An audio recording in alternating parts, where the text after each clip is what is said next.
Bonjour à tous, on va corriger l'exercice 7, page 163, où on vous introduit une nouvelle formule, donc ça je vous l'ai dit de le lire sur la page d'avant, la page 162, pour l'aire d'un disque. Si j'ai un disque de centre O et de rayon R, l'aire du disque, ça sera du coup pi, le nombre vous le connaissez, on l'avait déjà vu, fois le rayon, fois le rayon. Donc il faut bien faire attention à avoir la mesure du rayon, pour pouvoir calculer l'aire du disque. Et si on l'a pas, il faut la chercher ou la deviner avec les autres. Donc, pour l'exercice 7, la question A, on avait donc un cercle de rayon 9 mètres, et on nous disait de prendre pi environ égal à 3,14.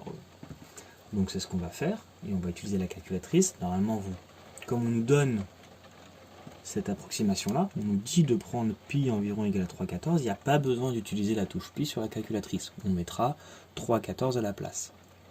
Et donc, notre formule, l'aire, ça va être pi, on nous dit ici de prendre 3,14, donc ça va être 3,14, fois notre rayon, il était directement écrit, c'était 9, et donc on remet fois 9.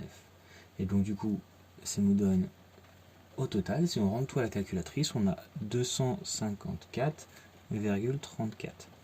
Notre unité, si on regarde bien, c'était les mètres, et donc l'aire du disque, ce sera des mètres carrés.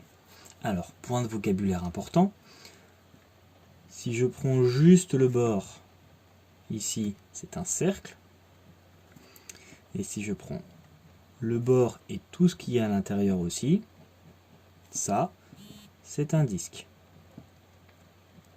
Donc rappelez-vous-en, faites très attention à ça, faut pas se tromper. Enfin donc la question B, cette fois-ci on nous donnait le diamètre. Donc on avait le diamètre qui est égal à 14 cm. Si le diamètre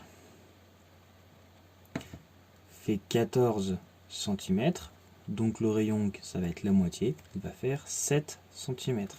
Et donc on peut partir sur notre disque, ça va être 3,14 fois 7 fois 7, ce qui va nous donner à la calculatrice, on a 153,86, et donc l'unité c'était des centimètres, donc le résultat sera en centimètres carrés.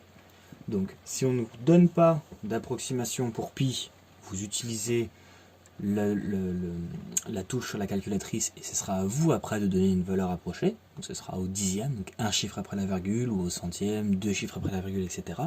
Et si on vous en donne une, il faut l'utiliser. Donc, on écrit directement 3,14, ce qui nous est donné. Et voilà.